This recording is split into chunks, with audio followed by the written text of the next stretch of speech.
Good morning and welcome to this Money and Mental Health webinar. I'm Katie Alpin, Interim Chief Executive.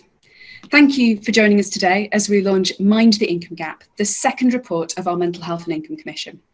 We're really lucky to have two of our brilliant commissioners with us today, Lauren Adams and Devon Galani, as well as our very own Nikki Bond, Senior Research Officer and co-author of this report at Money and Mental Health, and as well as that at Money and Mental Health, as well as the undoubtable power of our experts, we're all about including people with lived experience of mental health problems in our work. So I'm particularly pleased that one of the amazing members of our research community, Lydia, will be sharing her experiences with us too.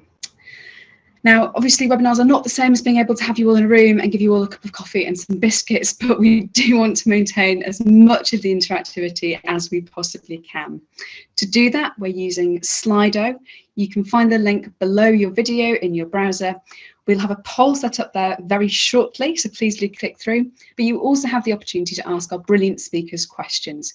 Please do get those questions in early, as if you send them with 5 minutes to go, we're going to struggle to answer all of them. So please do send those questions in as soon as you think of them. We love to hear them. So before we get going, I'd really like to get your insight into this challenge as an audience. So what do you think is the biggest problem contributing to the mental health income gap? Is it insecure work, low wages, inflexible approaches from employers, or low levels of support from the social security system? Love to know which you think is the single biggest factor in the remarkable gap that we've uncovered in our research today. And while you're answering that, without further ado, I will let our Senior Research Officer, Nikki Bond, tell us more about the findings. So Nikki is one of our Senior Research Officers, has a fantastic background working in financial services to advocate for people with mental health problems, managing their own money. And before that, she also worked in social care, advocating for disadvantaged and marginalised groups. Over to you, Nikki. Thanks, Katie. I'm just going to share my screen.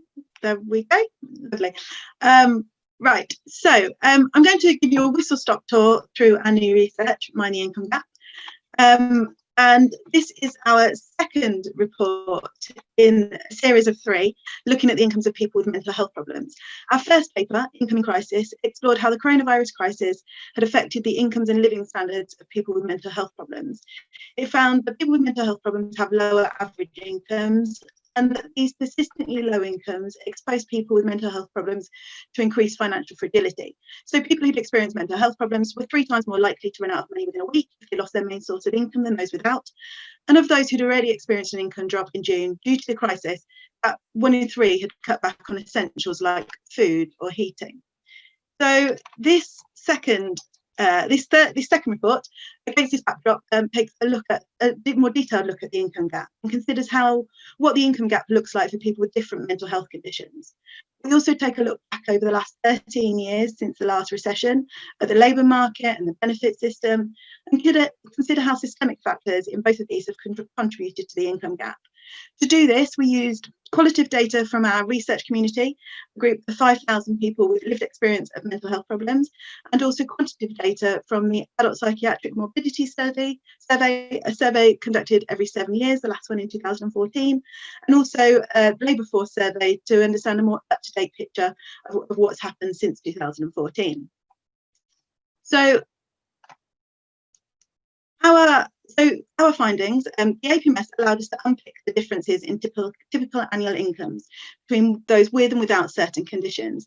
And we found that people with common mental disorders like anxiety and depression had incomes of just 2/3 of those without common mental health problems. So that's 68% of the incomes of those without mental health problems, which equates to £8,400 less per year. The APMS also allowed us to look at that by different conditions. So we looked at people with long-term mental health conditions and found that the typical individual incomes were slightly more, but still only 3/4 the typical annual incomes of those without long-term mental health conditions. And also for those who'd experienced suicidality or self-harm within the last year, their incomes were just 71% of those without experience of suicidality or self-harm. So £7,300 gap there. So with such significantly lower average incomes, people with mental health problems are having to make ends meet on much lower incomes than the average person without a mental health problem. And this can lead to lower living standards on a day-to-day basis and greater financial precarity. So with this stark evidence of this significant income gap, we turned to consider what factors had contributed to this through the labour market and the benefit system, and found that the mental health income gap is driven by three systemic factors. So low employment prospects, low wages and long-term benefit cuts. And we explore each of these in turn. So firstly, we look at the labour market's role in the income gap. And we found, so just under half, so that's 48% of people with a mental health problem were in employment in 2018-19, compared to 79% of people without a mental health problem. And that's a huge difference of 31%. Using the 2014 APMS data, we looked into how the employment rates varied by different mental health conditions. And we found that 68% of people with mild anxiety or depression were in employment in 2014, compared to 46% of people with severe anxiety or depression. And the groups with the lowest likelihood of being in employment were those who'd experienced psychosis, with just 1 in 10 of this group in employment in 2014. And this evidence is how people with mental health problems are less likely to be in employment, and how as the severity of a person's illness increases, their chances of being in employment decreases too. So we spoke with our research community to understand the factors that drove low employment rates, and found that difficulties finding and suitable work was a huge barrier for people with mental health problems. People spoke about how gaps in employment history are perceived by potential employers. So fears of sharing the reasons for your gap in your employment history with a prospective employer was a real barrier to finding suitable work.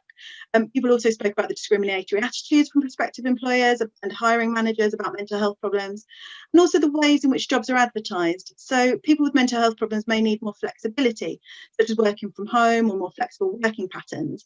And often these adjustments are not openly advertised in vacancies, which can dissuade people with mental health problems from applying for jobs.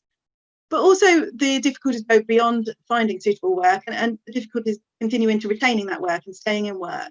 So when asking for reasonable adjustments, such as changes to working patterns or environments to help manage their mental health, people receive huge variations in the responses that they receive from employers, with some willing to make meaningful adjustments and consider meaningful adjustments, and others who automatically reject these adjustment requests.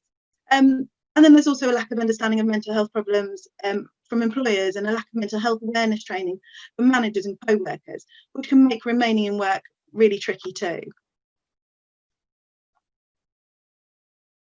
So turning to the roles that people with mental health problems work in, we found that more than 1 in 3, so that's 37% of those in work who have a mental health problem, are in the 3 lowest paid occupational groups, each of which had a typical hourly wage of less than £10. That's compared to just over 1 in 4 of those who've not had a mental health problem. The number of hours worked is a major contributor to people's incomes too, and we found that 37% of people who had experienced a mental health problem and were in work did so on a part-time basis, compared to just 24% of the total population. And furthermore, 4% of employees with mental health problems were employed on a 0-hours contract, compared to 2% of other employees. So people with mental health problems are overrepresented in low-paying part-time work and precarious work too. And again, our research community told us of the factors that drive those low wages. So they told us about the small pool of decent part-time jobs. So while part-time work often offers people an opportunity to manage their mental health needs and their need for an income, part-time positions are more likely to be in lower paying roles, which can exacerbate those mental health problems. People also spoke to us about how they wanted to progress in work, but were often overlooked for promotion or training due to outdated practices where performance is judged on hours worked rather than skills and results. And finally, people spoke about the risks of seeking better wages. So switching employers comes with a huge amount of uncertainty about the attitudes of prospective new employers to mental health problems. And this requires people to take a huge risk and step into the unknown. And often people spoke about how they ended up staying where they knew best, even if the attitudes to mental health or the adjustments weren't being made and they weren't getting the progression that they wanted. So then we looked at the social security system. So lower rates of employment and lower wages mean that social security plays a crucial part for people with mental health problems and their incomes.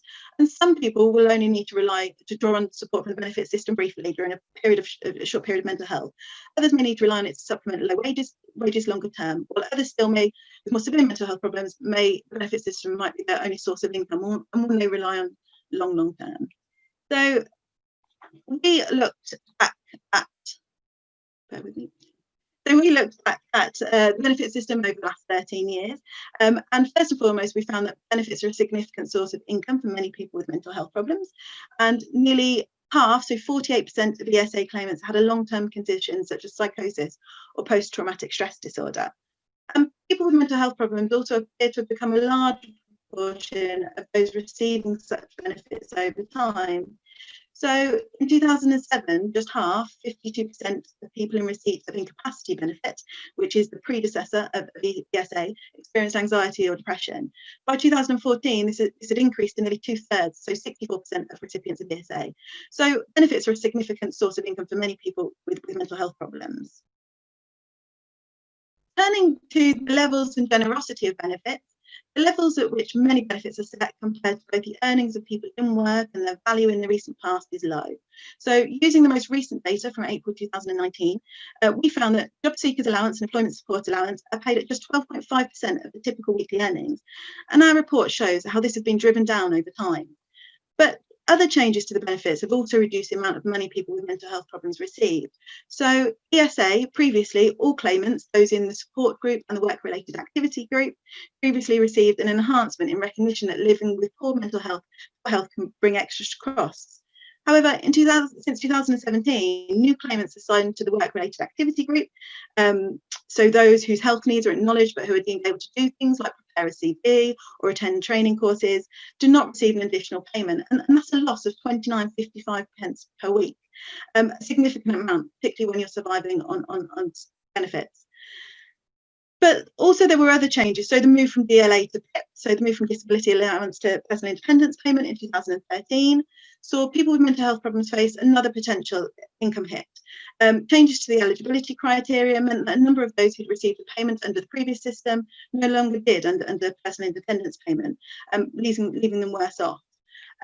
Furthermore, prior to 2008, disabled people, including many people with mental health problems, had been exempt from conditionality. Since then, people judged to have less severe conditions have been subject to conditionality and must comply with conditions set or face sanctions. And those sanctions over the years have increased in duration and the amount that will be deducted.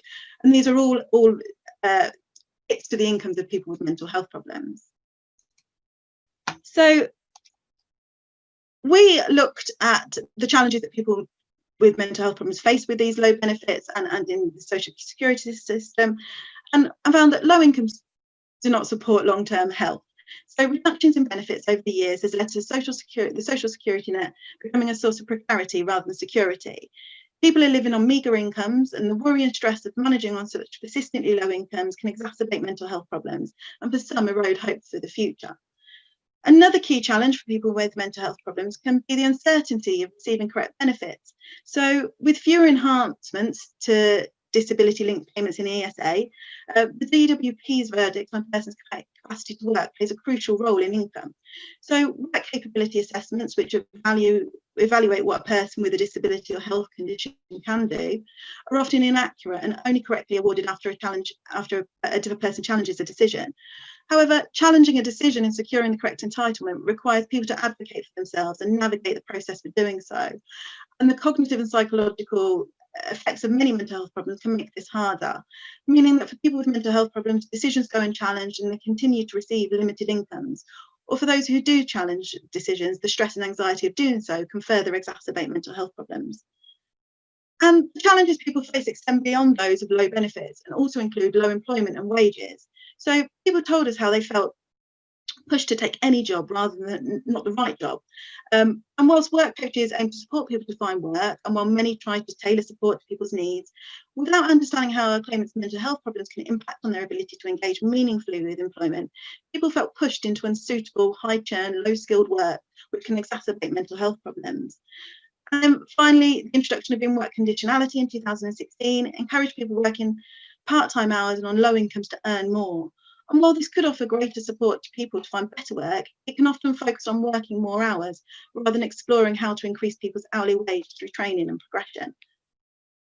So that's a very quick tour through our research, which evidences problems in the labour market and the benefit system, which contribute to the lower average incomes of people with mental health problems, and how the income gap is not driven solely by recent changes, but is entrenched and embedded in practices of employers and the social security system.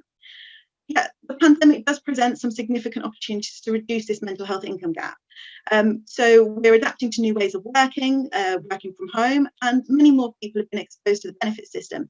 There is potential for more positive public attitudes towards increasing assistance through the benefit system.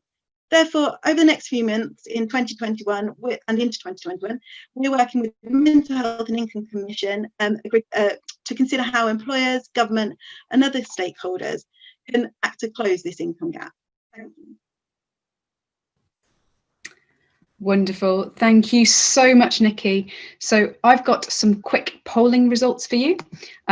So we asked you which was the main source of this income gap. And what we found, last place, low wages, 16% of respondents. Inflexible employers, you thought, 18% of you thought was the main issue. But coming out quite clearly on top is insecure work. Well, for inflexible employers, 28%. And insecure work coming out top. Nearly 4 in 10 people telling us that they thought that was the most important thing, 38%. Really interesting. Please do keep those questions coming. A reminder, if you haven't sent yours yet, that the sooner you send it in, the more likely it is we'll be able to answer it and put it to our brilliant panel. Now, we're going to hear from one of our fantastic research community volunteers. So Lydia has experience of mental health problems, and those have affected both her ability to finish her degree at university and her experience in the labour market afterwards. She's currently working in a freelance capacity, but would like to be in a more financially secure position. So Lydia had a chat with Nikki last week, and we're looking forward to hearing her experiences now. Over to Lydia. Hi. So Lydia, you've experienced anxiety and depression since university. Can you tell me how that's affected your ability to move into work? So the big thing was that it pretty much just stopped me applying for jobs from the start. Like I just, when you have anxiety, it makes you question everything. And even though I just finished a 3-year degree, I didn't feel qualified to do any jobs because I was just questioning everything in my head. And so, yeah, I just didn't even apply for anything because I just completely lacked confidence. And then also, as far as the depression goes, you just don't have any motivation really to apply for anything. And there were times, when it was really bad where I just wasn't even on my radar kind of applying for jobs. It wasn't a possibility for me. So just didn't even think about it really. Yeah. And so I understand that you applied for benefits sort of when you were really unwell. And when you started to receive that, what difference did that make to you and receive those payments? Well, I think it actually made just a big difference in that it made me kind of realise that I wasn't sort of just making it up, like someone else was actually recognising that, yeah, I had an illness. And actually that's a big thing with mental health, because you don't believe you're as bad as other people might see. So that in itself was a big thing. Also, I think the process itself, it wasn't exactly an enjoyable experience. It makes you feel quite degraded and demeaned because you're basically having to prove how unwell you are. And the way they present it to you, in that you have to call up to register to get a letter, and then you have to fill it all in and get evidence and everything. It makes you feel like they don't actually want you to receive the benefits, which is just a big thing. I've gone off question here. Sorry. No, not at all. It's really difficult, and we hear that a lot. And so, thinking about when you started receiving payments, how did that make a difference to kind of your quality of life, really, and your ability to be able to kind of rebuild yourself, I suppose? I think it just gave me a sense of belief. I think also it made me think about the financial side of it, because prior to that, it kind of been a worry, but I hadn't felt able to get a job. So kind of having that extra support just, I guess it gave me more independence. At the time I was living at home with my parents, and I was very reliant on them, and that in itself wasn't helping my mental health, because I felt, like I'd gone wrong and everyone else was going ahead and I was being left behind. And so just having that extra financial support, it meant that I could support myself a bit more. I didn't have to rely on someone else. That really was just a huge part of it, and it really helped my mental health, just having that. And just made me feel more of a person, really. Yeah. And so you're currently working in a freelance capacity now, so you've kind of you've been working for a little while. Can you tell us a little bit about how working freelance helped you manage your mental health? So the big thing about it was the flexibility, and it continues to be, huge. I mean, the fact that I can choose my own hours, and on days when I'm just having a really bad day, then I can literally just say I can't work today, and it's that flexibility that just, it takes the pressure off you, because you know that you don't have the big boss kind of behind you telling you you have to do this. It's that it really it just gives you that flexibility and makes you feel like you have control of your own life a bit, which is a huge thing, because when your mental health is really bad, you can feel like you've completely lost control. So the flexibility of being freelance is huge, and it's just being able to choose your own hours, choose your own days. That's it. And because also, I mean, I work from home, and that is a huge part of it. I couldn't have gone to work in an office. I still struggle with that. So being able to work from my own home allows me to get into the job market, even though I still have issues with my mental health, and that's huge. Yeah, it sounds like it. So they're the positives. Thinking about, are there any disadvantages to working freelance in how it impacts on your mental health and your income? Yeah, I mean, the biggest thing is that obviously you can't challenge like wages or anything like that. You literally, to a certain extent, you can say, I want to earn this amount, but for the kind of work I'm doing, it's very much kind of 0 hours contracts. So it's sort of, I get paid what they want to pay me. I don't have much control over that. And I know that I'm earning not as much as I should be earning for the amount of work that I'm doing, but I don't feel that I can challenge that, because I am freelance. I don't work for a company. So there's no progression either, it's only me going out and trying to find other jobs, which is where there's any sense of progression. And also there's no stability to it, because you are reliant on people sending you work. You have no guarantee that you're going to get any. You can go weeks where you'll get maybe a couple of hours, and that's just terrifying because you can't do anything about it. So you get to the point where you can't say no to anything, and it can mean that you're working a lot, and again for wages that aren't really worth the amount of time you're putting in. Yeah. So it sounds really difficult. So you've got the kind of positives to it, but also those real downsides to it, which make it really tricky. So thinking a bit about employers, how do you think employers could support you when applying for jobs and sort of entering the workplace?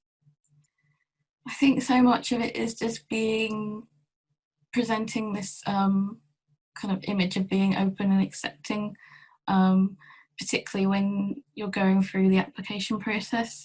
Just, be use encouraging language. It's like a simple thing, but just kind of being open and treating people as humans, and realizing that everyone has, all these issues going on in their own lives that you don't hear about.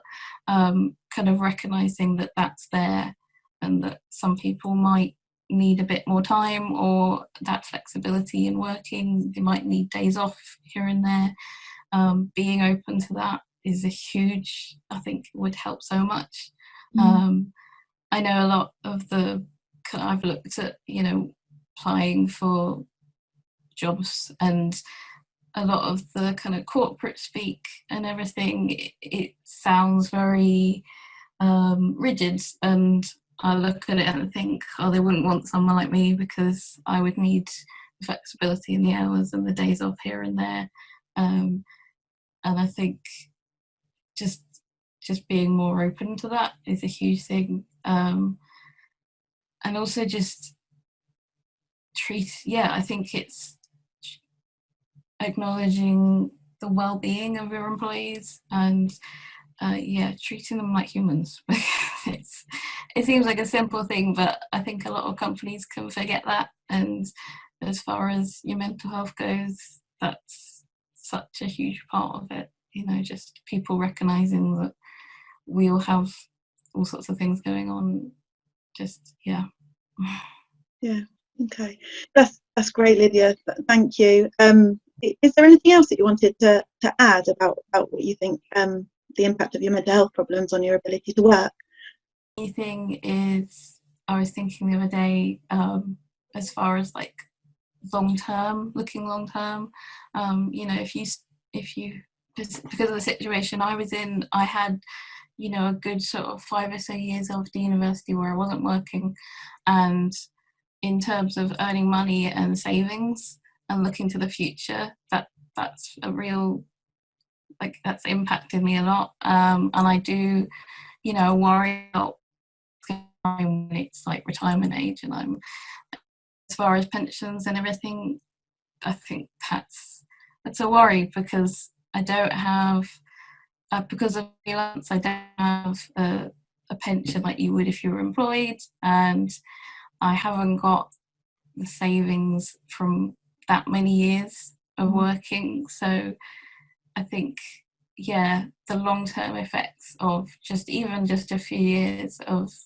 struggling with your mental health as far as finance goes, I think that's a worry. And I do, it's kind of on my mind quite a lot, just in the back of my mind, worrying about the future, really. Yeah, it's a really good point, and it comes up a lot for us as well. So thank you so much, Lydia. I really appreciate you sharing your experience with us today. It's great. Thank you. But thank you to Lydia for sharing those experiences with us. It is so powerful to hear from someone who's been firsthand through these challenges. Lauren, I'm going to come to you first, if that's all right. Lauren Adams is CBI HR Director and responsible for setting the CBI's people strategy, ensuring they attain, retain and develop great people, enabling the CBI to help businesses create a more prosperous society. She's a particular and personal interest in wellbeing and mental health, and also sits on the Thriving at Work Leadership Council, addressing how business and government can support those with mental ill health to remain and thrive at work. So, Lauren, I know you joined our commission meeting last week. I'd love to hear more about what more you think employers can do to support people with mental health problems when they're applying for jobs and when they're in work. Thank you, Katie. Yeah, it was incredibly interesting reading the report, and a lot of what Nikki said there just kind of, backs up some of my experience, either personally or working in HR over the years. I think the report really neatly highlights some of the barriers that people face and what they may be struggling with. So whether that's decreased confidence, anxiety, struggling to make decisions, get organized and find solutions to problems. And from the individual perspective, I think these all have a big part to play when thinking about recruitment. So do people have the confidence to apply for a role? There can be anxiety, as Nikki said, about taking on a new role.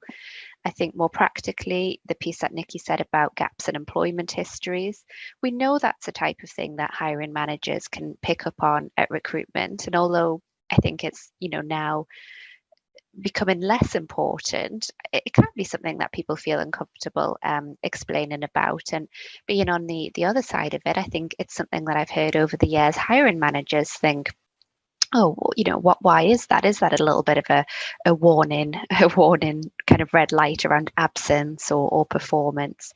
So I think that comes back to kind of, concern about unconscious or even conscious and in worst cases bias from recruiting managers.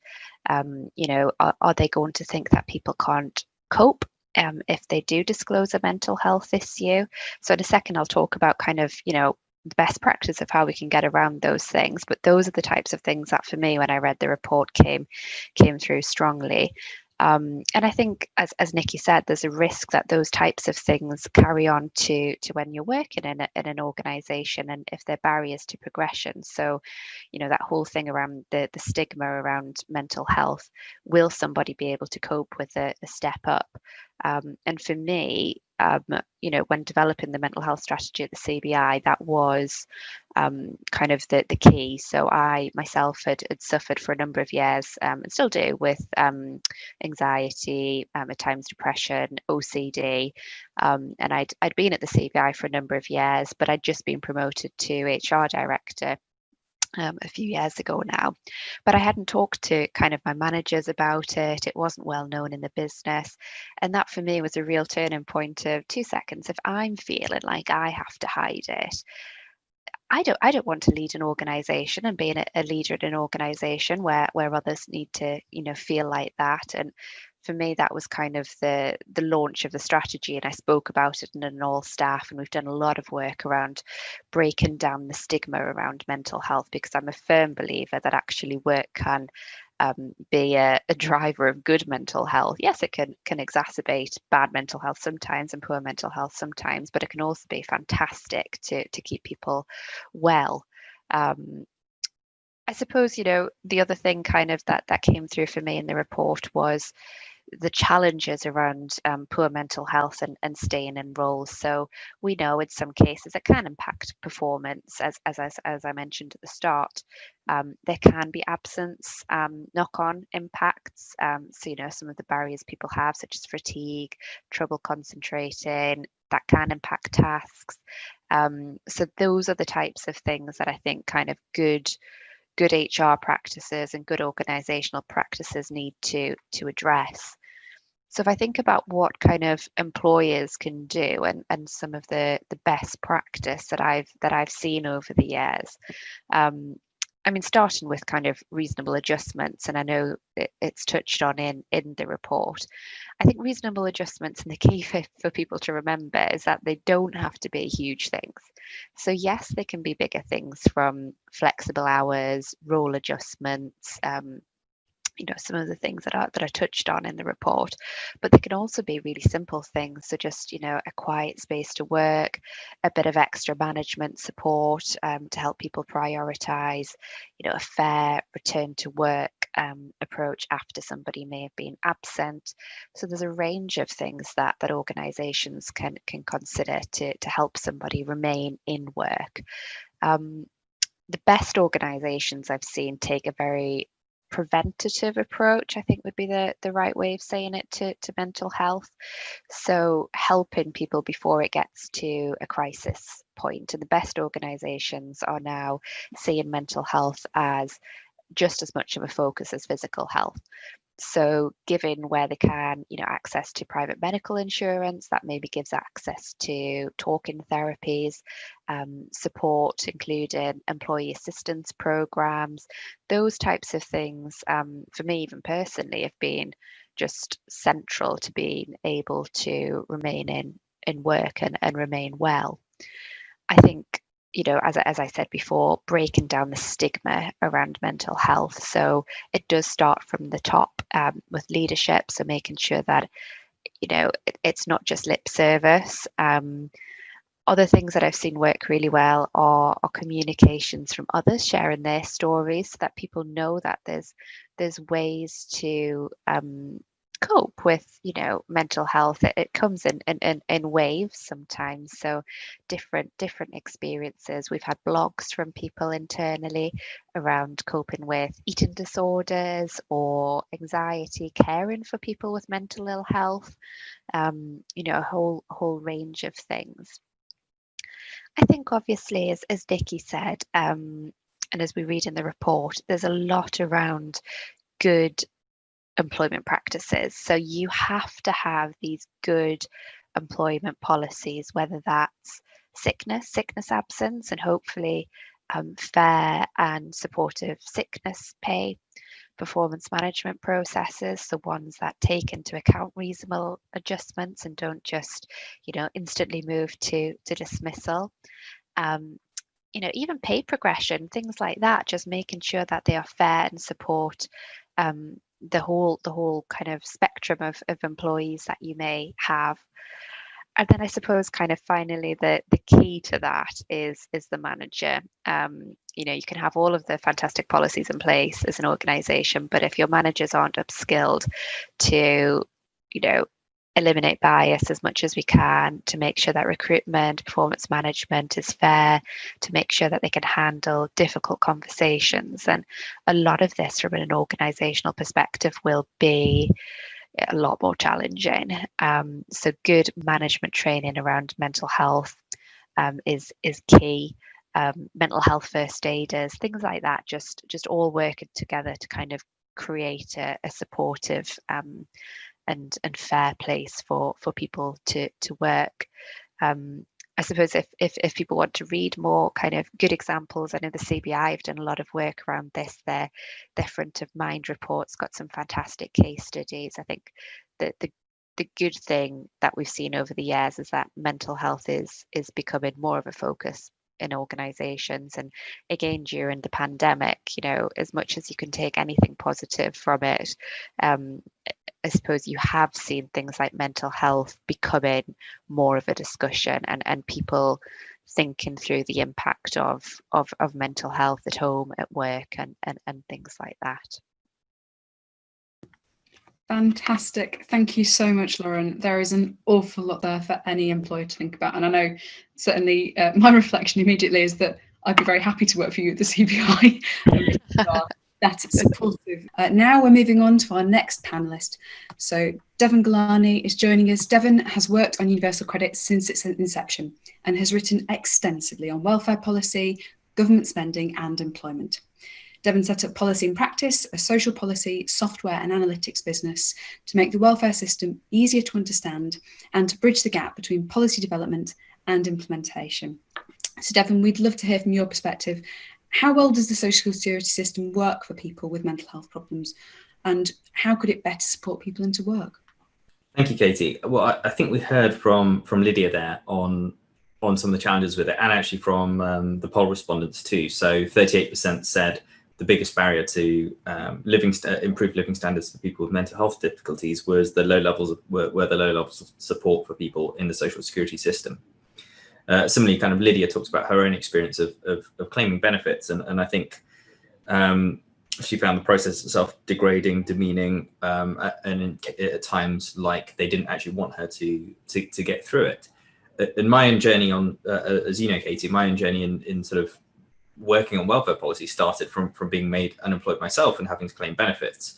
Thankfully, I don't have any major barriers, but actually going through the claim process way back in 2007-8, I found incredibly complicated, incredibly confusing, and incredibly challenging. And whenever I've talked to people, about their experiences of trying to claim benefits, that's actually quite a polite response in terms of what Lydia was saying. And I think one of the biggest challenges that, I think universal credit, obviously having worked on it from the outset, I think it has some huge strengths, and some of those strengths we're seeing now as many more people go on to claim social security.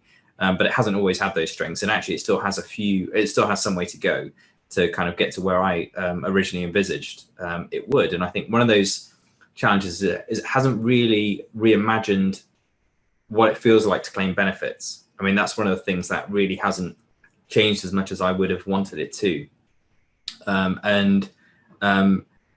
So I think in the context of social security, I think that there are two main points that I want to make, and then do explore those with me, Katie. I think the two main points I want to make, one is just the level of support for social security over the last decade. It's been an incredibly challenging time. So from 2013 onwards, we've seen a huge amount of changes that are essentially negative, regressive. And when we got to 2015-16, I really felt like working age welfare had been cut to the bone. There really wasn't anything more to cut. And then we had a 4-year benefit freeze on top.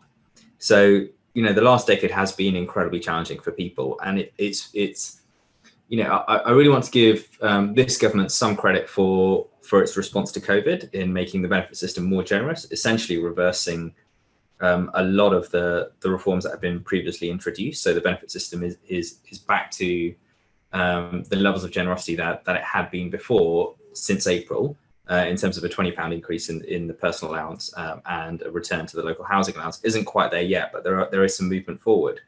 But it's very difficult simply because I just think the uncertainty around income is still there. I mean, you hear over the weekend some just rumoured or kind of being trailed the idea of a potential ongoing benefit freeze.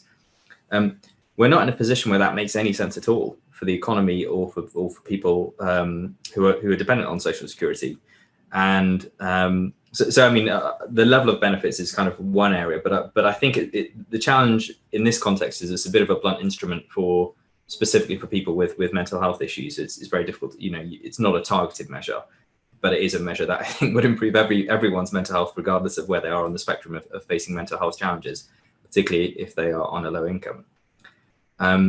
I think the second point I want to reference is again just the point that Lydia made. So what does it feel like to go from work into benefits, or from benefits into work?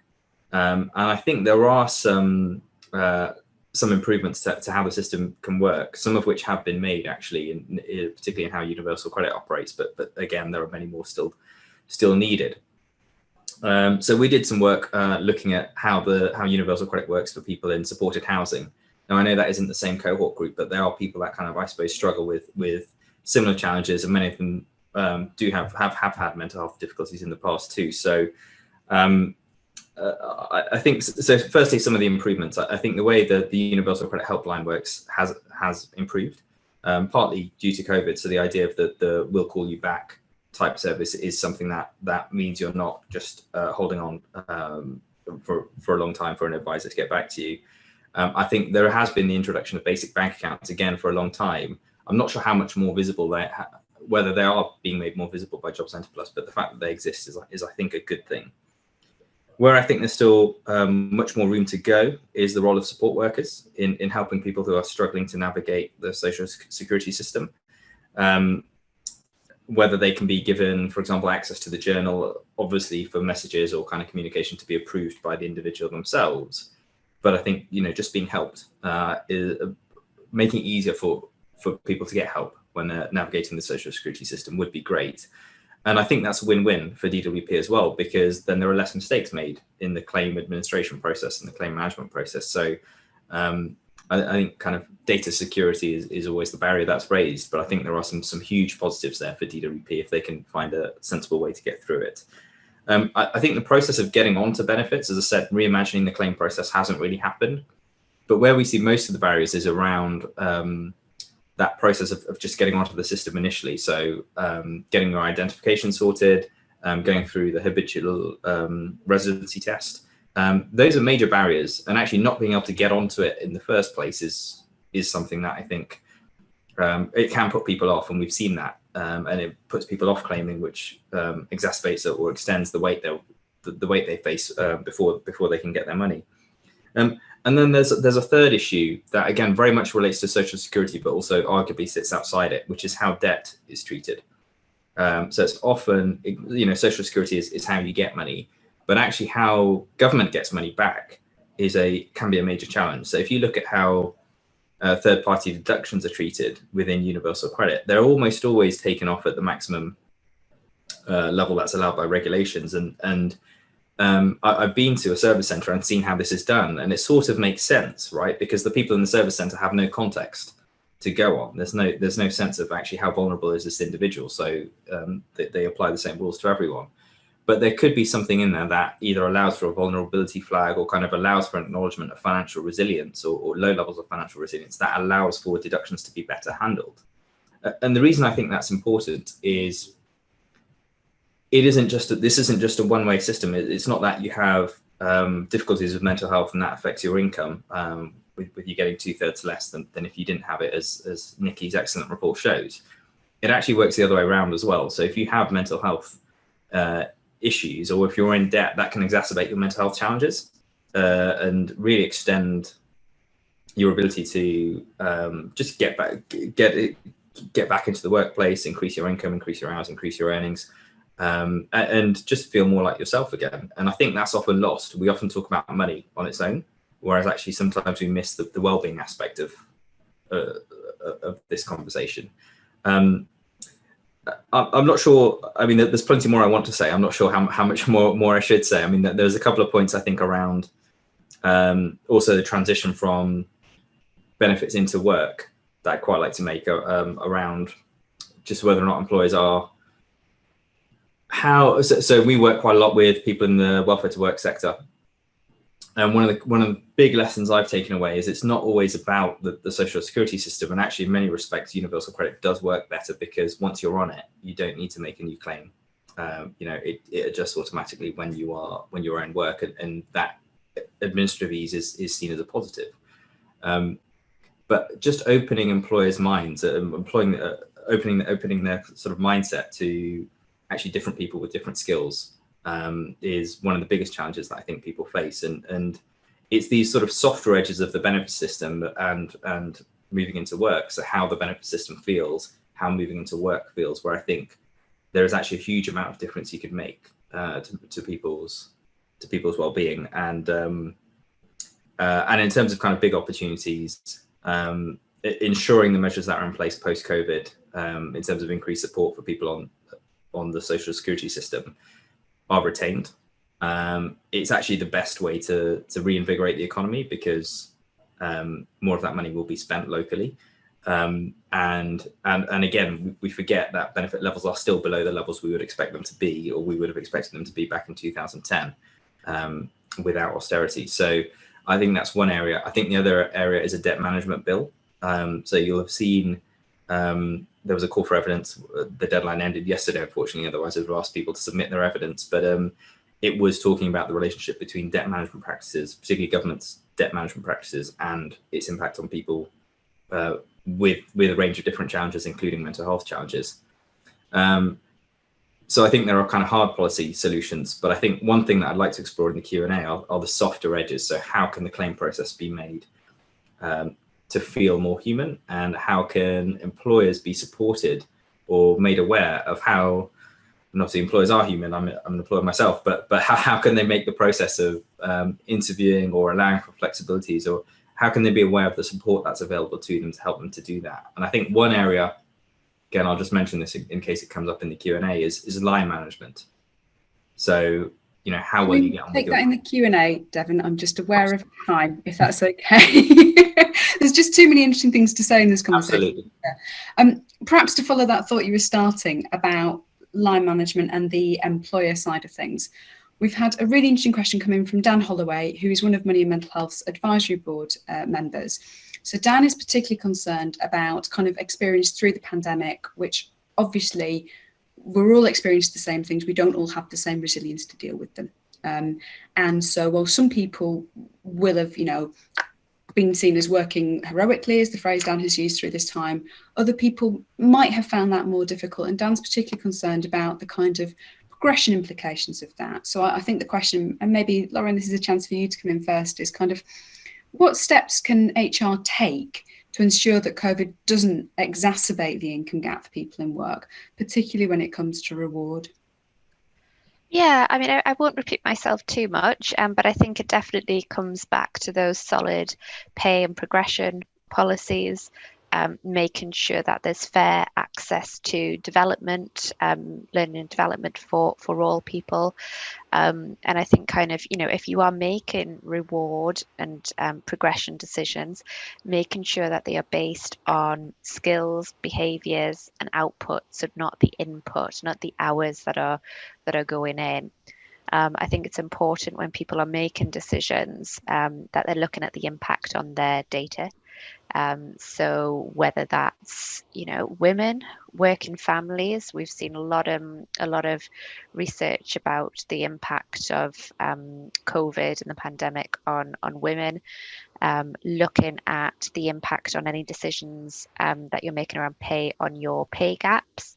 And I think that transfers to kind of even looking at your return to work plans too. So making sure that as you're, bringing people back to the office or wherever your business is, that you're not just bringing back certain sets of people, or that people have got a choice if they want to return or not, if they can, if that is viable for your business, obviously. But whatever you do, just being mindful, I suppose, of the impact.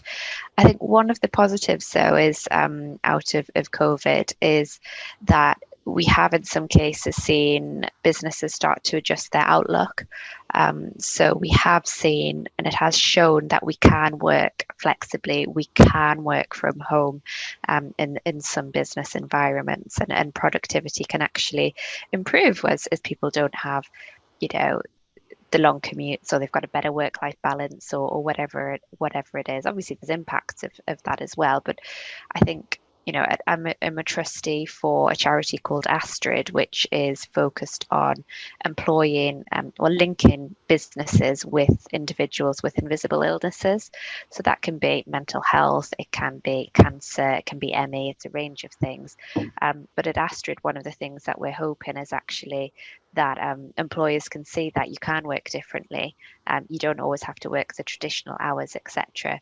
And actually this could be a real change in and turning point for actually getting people with invisible illnesses into employment. I think the only other thing I'd add is you should be engaging your staff in these discussions, engage your forums, your staff forum, your networks, if you've got women's, LGBT, ethnicity, working families, etc. Engaging them in the discussions and hearing about the lived experiences is helpful as well. Wonderful. Thank you, Lauren. I guess for me that raises kind of another question about the transition between work, and we've talked a lot in this conversation, I think, about the kind of hard barrier there is at the moment, even with UC not having to make a new claim, between people being in work and being out of work and being on benefits. And I guess one member that's come in from one of our audience, from Karen. Karen watched a webinar on universal basic income yesterday and sort of thinks that would be a way to end the poverty trap and take pressure off people's finances. And I guess, Devon, perhaps this is an interesting one for you to explore a little bit. I mean, that we all know there's a complicated debate about UBI. Do you think that there's a role for it in this kind of conversation about people's mental health? I think COVID has greatly increased the case for something like UBI. I mean, inequality is the underlying and long-term and ongoing story that COVID is going to leave behind in 3, 4, 5 years' time. So if you look at people's incomes in different situations, so if you've been fortunate enough to stay in work, then you're kind of up here. If you're on furlough, you're here. If you're on universal credit, or if you're on self-employment, then you're sort of somewhere in between. If you're on universal credit, you're way down here.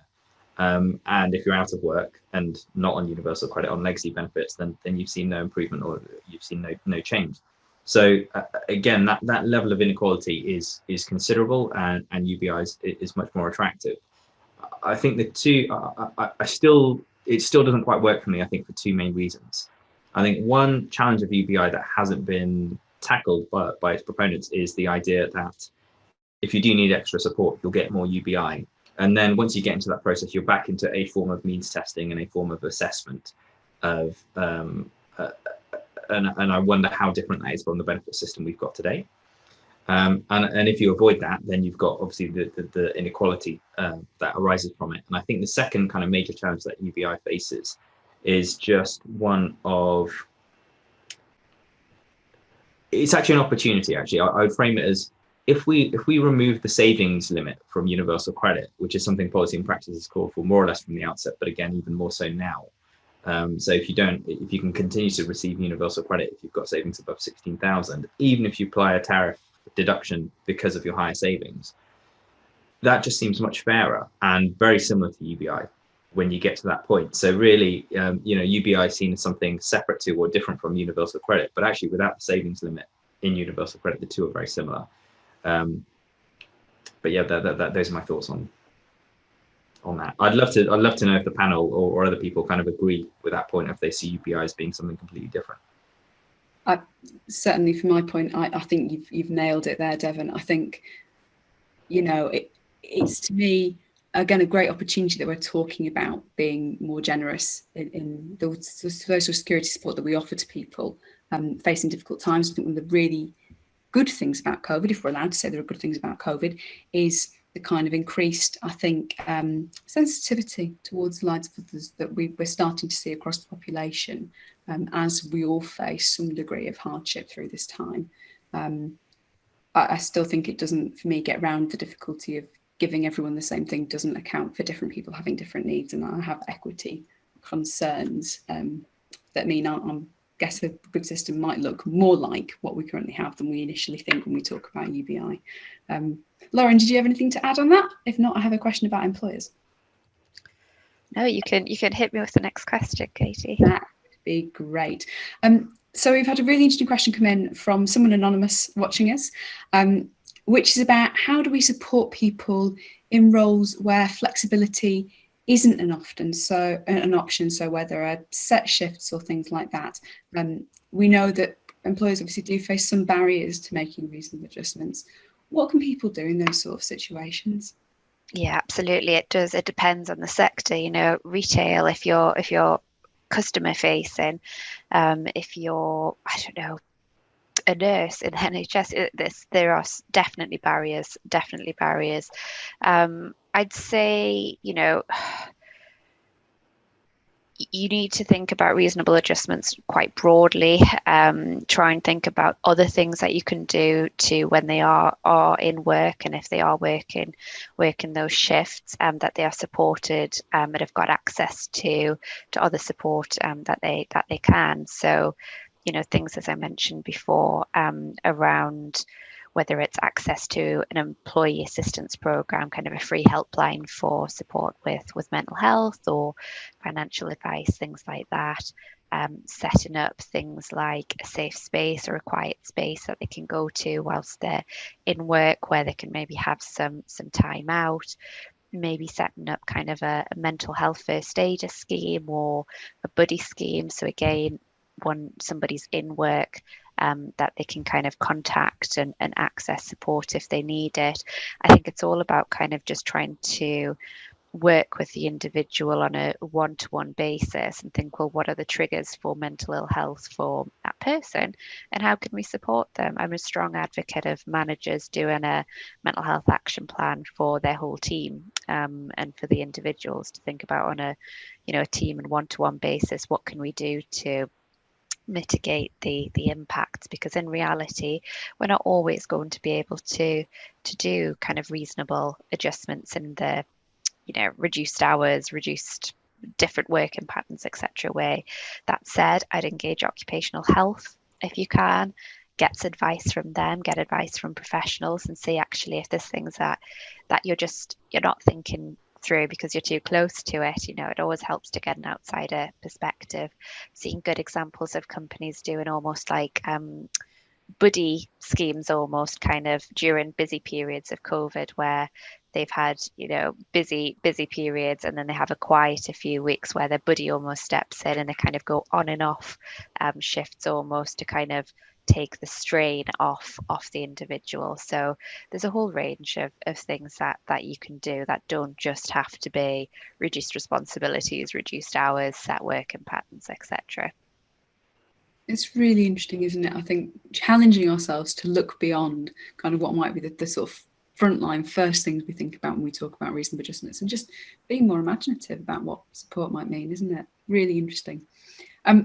I'm aware it's noon. We're going to keep going for just another couple of minutes because Devon has just passed me a really juicy question, which I think would be really interesting for us to answer as a panel. So Devon sort of challenges a little bit, like, will the level of solidarity and sensitivity remain post-COVID? Or are we living in our own social policy echo chamber? Always a good one for a policy charity to have to confront, I think. Thank you, Devon. Devon, shall I start by making you answer your own question? I mean, what's your feeling, you know, as close as you are to Westminster? What do you think is going to happen in the short and the medium term?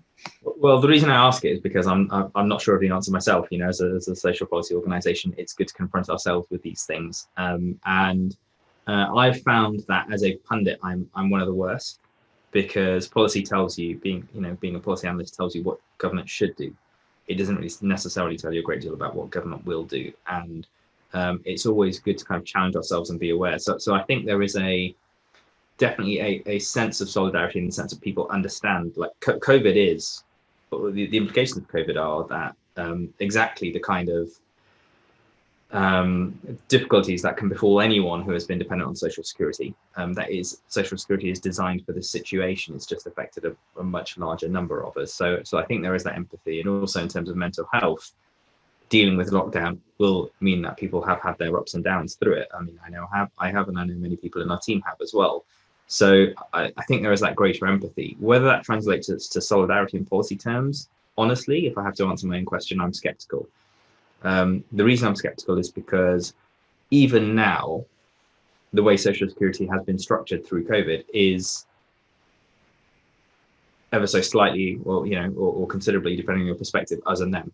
So the support you get if you were made unemployed through COVID is considerably greater through the furlough scheme. But even if you're on social security, universal credit is more generous than if you were on legacy benefits. So there's definitely, and I think there has been a conscious, and I think from a policy perspective, this has been sort of admitted to by the Secretary of State that the idea was to kind of provide that extra support for people who were hitting social security for the first time. So I think I am in the short term skeptical, which is really disappointing. But again, from a policy perspective, it makes no sense.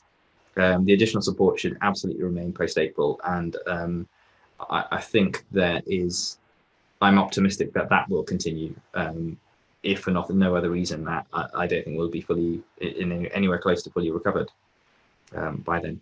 But I look forward to hearing what others say.